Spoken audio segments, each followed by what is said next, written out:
Welcome to Samba Samba. Enjoy the video.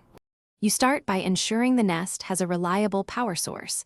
A C-wire or official power connector prevents recurring battery low issues.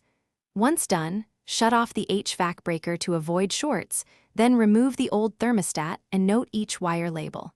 You mount the Nest base level on the wall and connect wires to the matching terminals. Don't force them.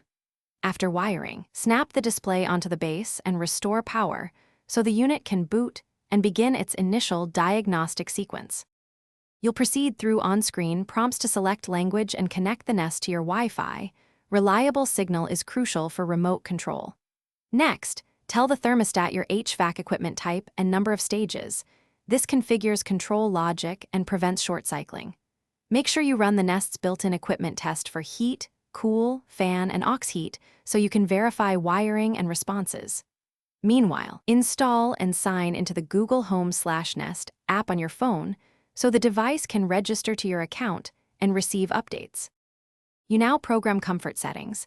Enter a weekly schedule manually or enable auto schedule so the Nest learns your preferred temps over a few days. Make sure to set eco temperatures, home/away routines, and temperature swing limits to prevent short cycles. Once configured, test by running heating and cooling cycles via the app and observe whether the thermostat follows the schedule and triggers the correct equipment.